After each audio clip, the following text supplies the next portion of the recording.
Hello ninth class. सो आज move on करते हैं हम मोशन चैप्टर में काइनेमेटिक इक्वेशंस के साथ। लास्ट क्लास में हमने सभी ग्राफ्स को कंप्लीट कर लिया था, जिसमें हमने पोजीशन टाइम ग्राफ और वेलोसिटी टाइम ग्राफ के बारे में पढ़ा था। और आज हम करेंगे काइनेमेटिक इक्वेशंस और यूनिफॉर्म सर्कुलर मोशन। उसके बाद हमारा चैप्टर कंप्लीट हो जाएगा। So starting with kinematic equations, kinematic equations of motion.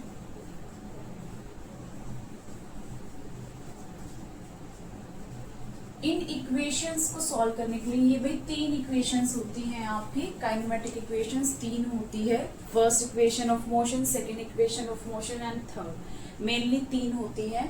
तो उन तीनों को डिराइव करने के लिए आपको वेलोसिटी टाइम ग्राफ यहाँ पे बनाना पड़ेगा। तो वेलोसिटी टाइम ग्राफ बना लेते हैं पहले।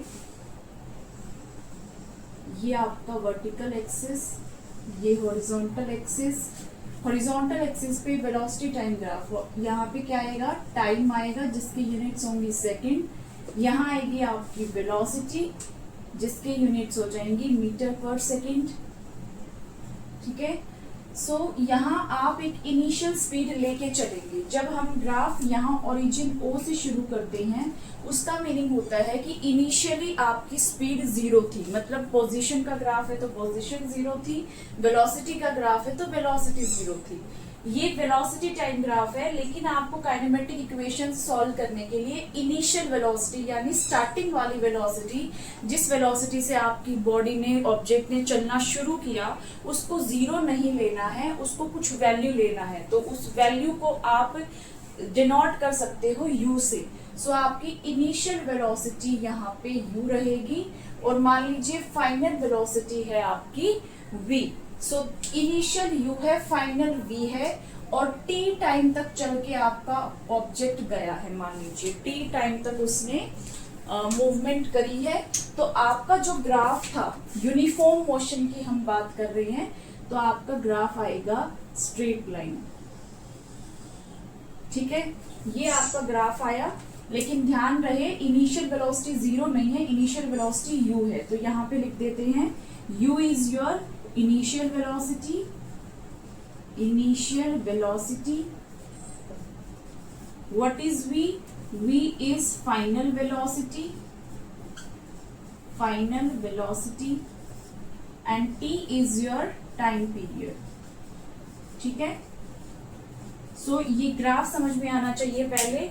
ये आपका ओरिजिन पॉइंट है। इसका मीनिंग है कि जब टाइम आपका 0 था तब भी आपकी कुछ इनिशियल वेलोसिटी रही जिसकी वैल्यू u है। उसके बाद जैसे जैसे आपकी टाइम की वैल्यूज बढ़ती गई तो आपका ग्राफ ऊपर जा रहा है। दैट मीन्स आपकी इनिशियल वेलोसिटी भी इंक्रीज हो रही है और वो बढ़ते बढ़ते फाइनल वेलोसिटी v पे जाके रुकी है। ठीक है। सो ये आपके कुछ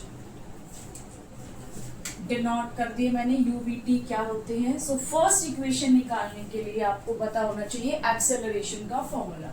ठीक है। सो एक्सेलरेशन क्या होता है? Acceleration is equal to change in velocity per unit time. यही फॉर्मूला होता था। सो वेलोसिटी में चेंज कौन सी वेलोसिटी में? फाइनल माइनस इनिशियल वेलोसिटी में। ठीक है। तो चेंज तो तभी आएगा कि फाइनली कितना हुआ आपका वैल्यू और इनिशियल कितनी वैल्यू थी। So v minus u, final velocity minus initial velocity per unit time कितना लिया है टोटल आपने? Initial time t minus final time t minus initial time 0। Acceleration को a से डिनोट करते हैं। So a is equals to v minus u upon t। अगर आप इसको यहाँ क्रॉस मल्टीप्लाई करोगे तो v, ये यहाँ क्रॉस मल्टीप्लाई कीजिए, a के नीचे कुछ नहीं है, दैट मीन्स 1 है। सो a t और ये v माइनस यू मल्टीप्लाई यहाँ हो जाएगा। So v minus U as it is रहेगा और ये a t हो जाएगा। अब इस u को आप राइट हैंड साइड में लेके जाओगे तो ये नेगेटिव का साइन पॉजिटिव हो जाएगा। So v will be equal to u plus at. This is your first equation of motion. This is your first equation of motion which is relating final velocity v, initial velocity u, a acceleration and t time. Now we will move towards second equation of motion. Second equation of motion, ये तो बहुत easy थी। First second equation of motion में देखिए क्या करना है आपको। हमने ग्राफ से दो चीजें निकालनी सीखी थी कल, मतलब लास्ट क्लास में। तो उसमें एक तो हमने स्लोप निकाला था और दूसरा हमने स्लोप के साथ साथ एरिया अंडर द कर्व निकाला था। सो एरिया अंडर द कर्व निकालेंगे इसमें भी। तो देखिए ये आपका फाइनल पॉइंट है, ठीक है, ये इनिशियल पॉइंट था। तो इट मीन्स आपको ये पूरा एरिया निकालना है कितना है। तो इसको निकालने के लिए आप क्या करोगे, इसको दो हिस्सों में डिवाइड कर लो ऐसे, ठीक है,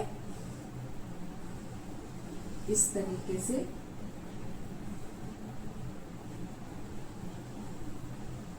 सो अब ये दो फिगर्स में डिवाइड हो गया आपका total. This first one is triangle, ये ट्राइंगल हो गया और ये आपका हो गया रेक्टेंगल, ठीक है। तो दोनों का एरिया अगर मैं ऐड करूंगी, एरिया ऑफ ट्रायंगल निकालूंगी, एरिया ऑफ रेक्टेंगल, और दोनों को अगर हम प्लस कर देंगे so area under this graph आ जाएगा हमारा, वही हमें निकालना है। तो स्टार्ट कीजिए, area under curve. Area under curve कैसे निकलेगा, area of triangle plus area of rectangle, ठीक है। अब मुझे बताइए जो ये एरिया अंडर कर्व है, क्योंकि ये कर्व है आपका वेलोसिटी टाइम का, वेलोसिटी टाइम का ग्राफ है। तो वेलोसिटी और टाइम के ग्राफ में जो एरिया अंडर द कर्व होता था वो आपको कौन सी फिजिकल क्वांटिटी देता था, डिस्प्लेसमेंट। सो एरिया अंडर कर्व, कौन सा कर्व है ये, लेकिन वीटी, वेलोसिटी टाइम, ठीक है।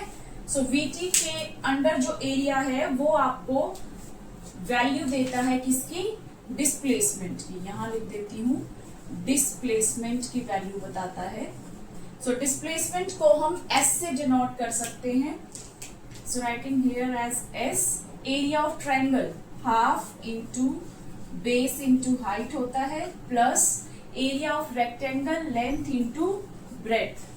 Now S is equals to half into base. बताइए ट्रायंगल का बेस कौन सा है, this one is your triangle. So triangle का बेस ये है, पहले नेमिंग कर देते हैं, ए बी सी, ये ओ पॉइंट है, चलो इसको बोल देते हैं डी। तो बेस क्या है आपका, बी सी। हाइट क्या है आपकी, ये पूरी हाइट नहीं लेनी है भाई, ट्रायंगल सिर्फ यहां तक है। सो ए बी प्लस लेंथ क्या है आपकी रेक्टेंगल की, ओ डी, और ब्रेड्थ क्या है, B D. So O D multiply B. अब वैल्यूज पुट कीजिए, S is equals to half into B C. What is the value of this B C, isn't it equal to this T, yes. ये जो t की value है वही तो BC है, ये दोनों पैरेलल डिस्टेंस हैं, बराबर हैं आपस में। सो BC की वैल्यू हो गई यहाँ पे t। और AB क्या है भाई, AB ये परपेंडिकुलर डिस्टेंस है, तो इसको यहां से निकालो, क्या आएगा, अगर मैं इसको इस तरीके से निकालूं, ये AB आएगा V माइनस U, यही तो AB है, ये पूरा डिस्टेंस, ठीक है। सो ये आएगा V minus U plus OD क्या है आपका, OD again this T time multiply BD आपका ये परपेंडिकुलर डिस्टेंस है इतना। सो ये कितना है आपका, U minus zero,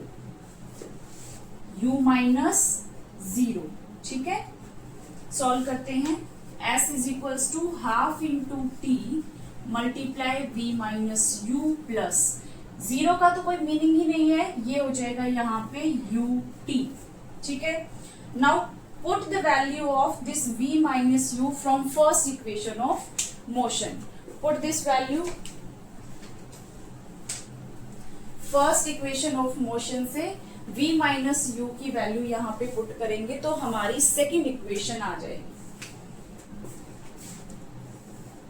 from equation first equation थी v is equals to u plus A T. So v minus U यहां से ए टी के इक्वल आ जाएगा, ठीक है। सो इस वैल्यू को यहाँ पुट कर दीजिए, v माइनस यू की वैल्यू यहाँ। सो ये बन जाएगा s is equals to half into T multiply v minus u is equals to A T plus U T. ठीक है, अब s is equal to half, a को पहले लिख देते हैं, ये t1 सो t2 हो जाएगा प्लस ut। इसको रीअरेंज कर देते हैं, ut को पहले लिख देते हैं plus half a t square. Now this is your second equation of motion relating the displacement s, the initial velocity u, a acceleration and t time. ठीक है, ये आपकी हो गई सेकेंड इक्वेशन ऑफ मोशन। उसके बाद नेक्स्ट है आपका third equation of motion. Third equation of motion को निकालने के लिए आप यूज करेंगे सेकेंड इक्वेशन का। सेकेंड इक्वेशन के अंदर t की वैल्यूज पुट कर दीजिए, t टाइम का फॉर्मूला जो निकलेगा फर्स्ट इक्वेशन से उसको पुट कर दीजिए, तो आपकी थर्ड इक्वेशन आ जाएगी। ठीक है, सारा रब कर रही हूं, थर्ड इक्वेशन सॉल्व करते हैं। देखिए third equation of motion, starting with second equation. Second equation क्या आई थी, s is equals to ut plus half a t square. t की वैल्यू निकालिए फर्स्ट इक्वेशन से, from first equation of motion which was v is equals to u plus a t आएगा आपका यहाँ से v minus u upon a। ठीक है, v minus u upon a। Now put this value, put value of t in the second equation।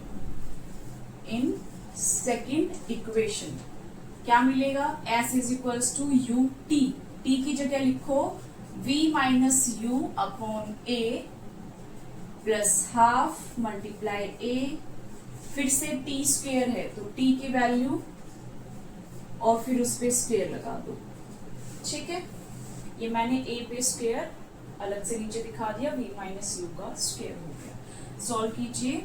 सो इसको अंदर multiply करो क्योंकि ब्रैकेट के बाहर है तो दोनों से मल्टीप्लाई होगा, u v minus U square upon a plus half, a से a कैंसिल, ऊपर बचेगा v minus U whole square upon a only. ठीक है, अब यहाँ आप ये v माइनस यू क्या कंपेयर कर पा रहे हो कि यहाँ पे फॉर्मूला लगेगा a माइनस बी का होल स्क्वेयर। ठीक है, a माइनस बी का होल स्क्वायर क्या होता है, a square plus B square minus 2ab। तो ये फॉर्मूला यहाँ लगाइए।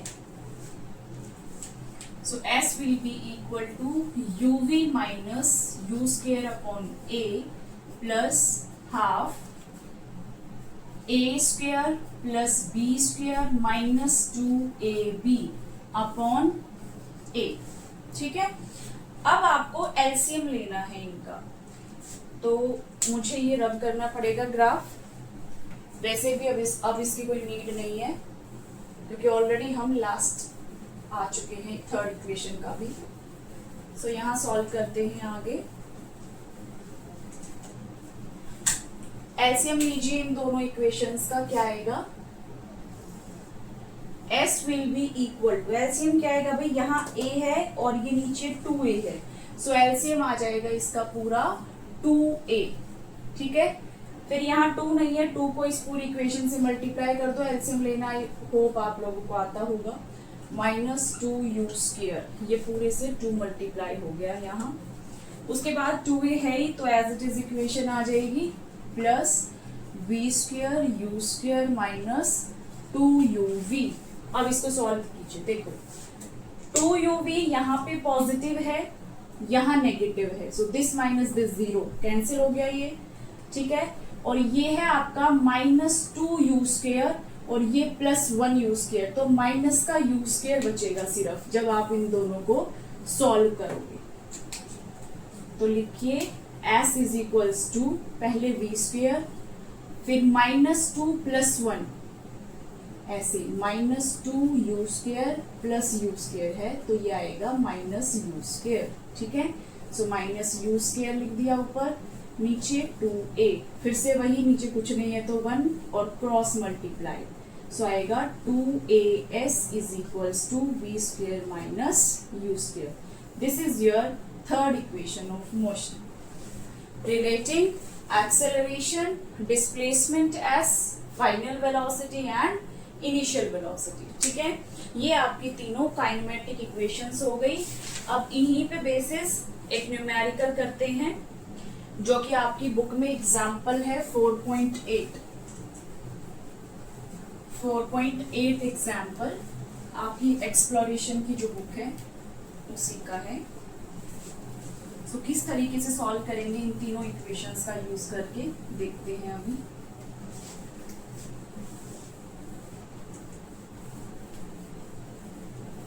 सबसे पहले जब भी आपको न्यूमेरिकल देते हैं तो उसको रीड करके जो वैल्यूज गिवन है उनको लिख लीजिए, जो निकालना है वो लिखिए.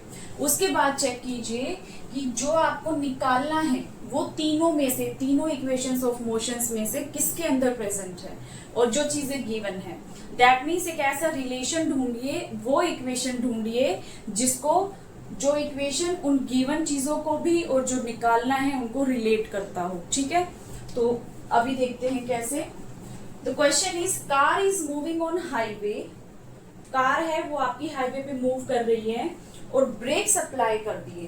तो ब्रेक्स अप्लाई करने के बाद आपका एक्सेलरेशन हो गया -4 metre per second square. So this is example 4.8 I think, yes 4.8. So acceleration is -4 metre per second square. Minus क्यों है? अभी नेगेटिव एक्सेलरेशन पढ़ा था. रिटार्डेशन का केस कब होता है? जो ब्रेक्स लगते हैं, क्योंकि स्पीड कम हो जाती है ना ब्रेक लगने पे, तो एक्सेलरेशन नेगेटिव आता है. ठीक है, उसके बाद बोल रहे हैं how much will be the distance travelled by the car before coming to stop. यानी वो रुकेगा फाइनली, तो फाइनली रुकेगा तो फाइनल वेलोसिटी 0 हो गया. और डिस्प्लेसमेंट आपसे पूछा है, दैट मीन्स s निकालना है. ठीक है, नेक्स्ट इज, दो पार्ट आपको दिए हैं. उसने बोला है कि if the car was moving with the velocity of 54 kilometre per our. First part है, इनिशियल वेलोसिटी दी है 54 किलोमीटर पर आवर. मैंने आपको बताया था कि किलोमीटर पर आवर को मीटर पर सेकंड में चेंज करने के लिए आप मल्टीप्लाई करेंगे डायरेक्ट 5/18 से, तो वो मीटर पर सेकंड में चेंज हो जाएगा. सो ये आएगा आपका u की वैल्यू 15 मीटर पर सेकेंड. अब देखिए, तीन इक्वेशंस थी हमारी, तीनों लिख लेते हैं. v is equals to u plus A T, first equation. Second, s equal to U T plus half A T square. Okay, third equation was v square minus u square equal to 2as. अब देखिए इन तीनों equations में से कौन सी equation है जो a v s इन तीनों को आपस में रिलेट कर रही है. देखो इस इक्वेशन को देखेंगे तो यहाँ t चाहिए. t हमें क्वेश्चन में कहीं पे भी नहीं दे रखा, ना ही उसके बारे में कोई बात हुई है. सेकेंड इक्वेशन में भी टाइम है, तो आप इन दोनों ही इक्वेशंस को यूज नहीं कर सकते क्योंकि टाइम आपको गिवन नहीं है क्वेश्चन में. तो बची आपकी थर्ड इक्वेशन. तो थर्ड इक्वेशन के साथ सॉल्व करें. v square minus U square equal to 2as. v की वैल्यू क्या है? 0. स्क्वेयर कर दीजिए. u क्या है अब आपका? 15 का square equal to 2 as it is. a की वैल्यू -4 और s आपको कैलकुलेट करना है. ठीक है, 0 माइनस 15 का स्क्वेयर 225 होता है, 4 2 8 but with a minus sign. s आपको निकालना है. अब ये 0 का कोई मीनिंग नहीं है, तो 225 -225 -8 मल्टीप्लाई s. माइनस से माइनस कैंसिल, सो s डिस्प्लेसमेंट आएगा 225/8. ठीक है, इसको जब आप सॉल्व करेंगे तो इसकी वैल्यू क्या आएगी? 28.1 मीटर. ठीक है, क्योंकि ऑलरेडी हमने उसको ऐसा यूनिट में कन्वर्ट कर लिया, तो मीटर में आपकी डिस्प्लेसमेंट आ जाएगी 28.1 मीटर. ठीक है, इसी तरीके से आपको सेकंड पार्ट में निकालना है कि अगर आपको स्पीड दे दी 108 kilometre per hour, second part B part में यू आपको 108 किलोमीटर पर आवर लेना है। तो इसको फिर से 108 इंटू 5/18 करोगे और कैंसिल करोगे इसको, ये 540/18 आएगा तो 30 आ जाएगा आपका, 30 मीटर पर सेकेंड आपकी u की वैल्यू है। अब इसी तरीके से u की वैल्यू पुट करेंगे हम, यहाँ पे 0 ही रहेगा, u की जगह आपका 30 आएगा और a -4 रहेगा और ऐसा आप कैलकुलेट कर दोगे इन द सेम वे जो हमने अभी किया। ठीक है, now our next topic is motion in a plane. Last topic है ये आज की क्लास का भी और इस चैप्टर का भी, उसके बाद आपका चैप्टर ओवर हो जाएगा। सो मोशन इन अ प्लेन क्या है भाई, अभी तक हमने पढ़ा motion in a straight line, straight line में मोशन पढ़ रहे थे हम, ठीक है, वो भी एक ही डायरेक्शन में। अब बात कर रहे हैं मोशन इन अ प्लेन की। तो प्लेन क्या है आपका, plane is a 2D structure basically, उड़ने वाला प्लेन नहीं है ये, plane that means you are talking about 2D, 2 dimension, जिसमें x एक्सिस होगा और y एक्सिस की बात होगी। ये आपका x एक्सिस होगा और ये आपका y एक्सिस होगा। ठीक है, सो 2 डायमेंशनल जो स्ट्रक्चर है आपका उसकी बात कर रहे हैं। तो motion in a plane means you are talking about 2 dimensional. ठीक है, तो 2D में आपका जो मेन टॉपिक इसमें पढ़ना है वो है uniform circular motion, uniform circular motion.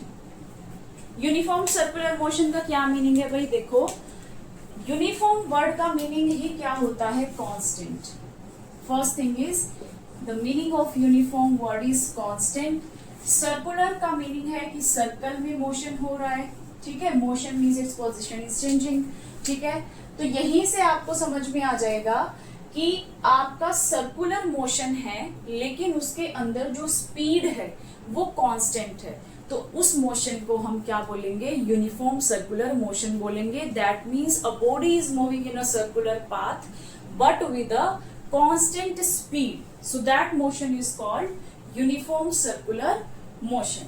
ठीक है, ये आपका यूनिफॉर्म सर्कुलर मोशन है। अब इसके अंदर क्या है कि अगर आप पूरा एक रिवॉल्यूशन मान लीजिए ये पूरा एक सर्कुलर पाथ आपने कवर कर लिया, बॉडी में कवर कर लिया, तो बताइए कि इसके अंदर जो स्पीड की मैं बात कर रही हूँ कि यहाँ पे आपकी कांस्टेंट जो चीज है वो क्या है, स्पीड है। तो ये स्पीड बताइए कितनी निकलेगी। तो स्पीड का फॉर्मूला क्या होता है भाई, डिस्टेंस बाय टाइम। अब क्योंकि मैं एक सर्कुलर मोशन की बात कर रही हूँ तो कितना रास्ता हमने कवर किया, यहाँ से शुरू करके ये पूरा सर्कमफेरेंस हमने कवर किया है, तो डिस्टेंस यहाँ पे हो जाएगा आपका circumference of the circle, circumference of circle पर यूनिट टाइम। सो सर्कमफेरेंस होता है आपका 2πr। अगर मैं बोलूं कि इसकी रेडियस क्या है, capital R, so 2πr upon t, this is your speed v। ये आपकी स्पीड होती है जो कि कांस्टेंट होती है। ओके, ये आपका फॉर्मूला है। अगर आपको टाइम दे दिया जाए और रेडियस दे दी जाए तो आप उसकी वैल्यू को भी कैलकुलेट कर सकते हो। ठीक है, अब उसके बाद बात आती है कि ये कांस्टेंट होने के बाद भी एक्सेलरेटेड मोशन होता है। कैसा मोशन होता है ये, accelerated motion. Uniform circular motion आपका एक्सेलरेटेड मोशन होता है। एक्सेलरेटेड कैसे हुआ भाई, स्पीड कांस्टेंट है फिर भी कैसे एक्सेलरेट कर रहा है, एक्सेलरेट मतलब बढ़ता जा रहा है, चेंज होता जा रहा है। तो आपका एक्सेलरेटेड मोशन हुआ किसके साथ, कि दो चीजें होती हैं, एक आपका मैग्नीट्यूड होता है और दूसरी आपकी डायरेक्शन होती है। तो मैग्नीट्यूड आपका इसके अंदर कांस्टेंट है लेकिन जो डायरेक्शन है वो आपकी चेंज हो रही है continuously. So because of the change in direction this motion is accelerated motion, क्योंकि आपकी स्पीड कांस्टेंट है वैल्यू के हिसाब से, उसका मैग्नीट्यूड तो हमेशा सेम रहेगा।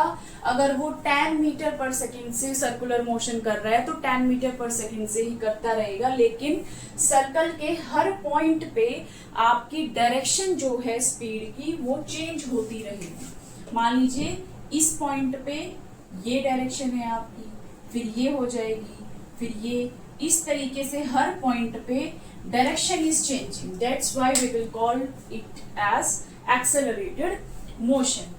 उसके बाद है कि जो डायरेक्शन चेंज हो रही है, तो अगर आपसे कोई पूछे कि डायरेक्शन होती कैसी है, तो आपको दिख रहा होगा कि डायरेक्शन जो है वो टेंजेंशियल होती है।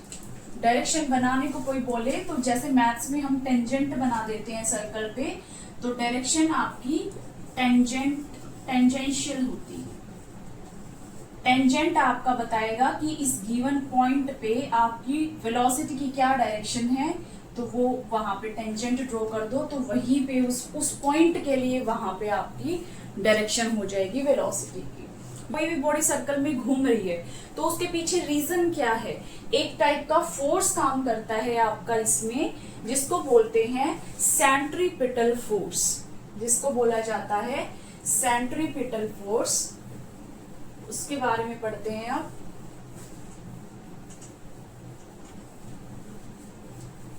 सेंट्रीपिटल फोर्स, सेंट्रीपिटल फोर्स, ठीक है। देखिए नाम से ही समझ में आ जाएगा सब। सेंट्रीपिटल मतलब रिलेटेड टू सेंटर, ठीक है। सेंटर सीकिंग भी बोल सकते हो आप। फोर्स आपको पता है या तो पुश होता है या फिर पुल होता है, ठीक है। तो इसके अंदर क्या है कि टूवर्ड्स द सेंटर आपका पुल होगा, बॉडी को सेंटर की तरफ इस तरीके से फोर्स महसूस होगा। एक जो बॉडी यहाँ पे घूम रही होगी उसको फील होगा इनवर्ड पुल। किस डायरेक्शन में, टूवर्ड्स द सेंटर। तो सेंटर सीकिंग फोर्स है ये आपका सेंट्रीपिटल फोर्स। इसी फोर्स के कारण कोई भी चीज सर्कल में घूमती रहती है, क्योंकि ये फोर्स उस बॉडी को धकेलने की कोशिश करता है, पुल करने की कोशिश करता है सेंटर की तरफ, ठीक है। सो उसके कारण आपका वो सर्कल में मोशन होता रहता है। So centripetal force is centre seeking force, और ये इनवर्ड डायरेक्शन में होता है, और इसकी जरूरत होती है हमें किस लिए, to keep the body moving in circular motion, ठीक है। फिर इसका फॉर्मूला होता है सेंट्रीपिटल फोर्स का mv²/r। r is your radius, v is velocity, and m है आपका उस बॉडी का मास जो सर्कल में घूम रही है, ठीक है। सो ये आपका हो गया सेंट्रीपिटल फोर्स का फॉर्मूला mv²/r, ठीक है। अब बात आती है कि ये जो यूनिफॉर्म सर्कुलर मोशन हमने पढ़ा, इसका आपका डेली लाइफ में, रियल लाइफ में क्या कोई एग्जांपल है? बिल्कुल है। जो एथलीट्स होते हैं जो सर्कुलर ट्रैक पे दौड़ लगाते हैं, वो सर्कुलर ट्रैक पे आपका यूनिफॉर्म सर्कुलर मोशन ही होता है, ठीक है। नेक्स्ट है जो क्लॉक के अंदर सेकंड वाली आपकी सुई होती है, वो यूनिफॉर्म सर्कुलर मोशन करती है। कांस्टेंट स्पीड होती है उसकी, बट डायरेक्शन उसकी चेंज होती रहती है।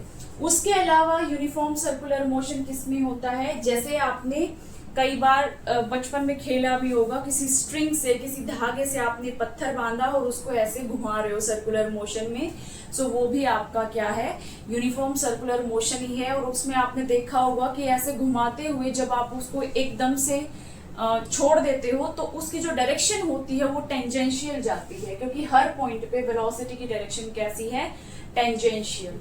तो जिस भी पॉइंट पे आप उसको रिलीज करेंगे, सो वो जो स्टोन है वो टेंजेंशियल डायरेक्शन में ही आपका जाएगा।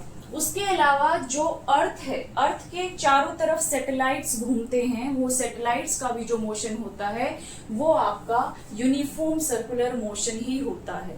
सो ये आपका आज मोशन चैप्टर कंप्लीट हुआ, यूनिफॉर्म सर्कुलर मोशन टॉपिक भी कंप्लीट हुआ आपका।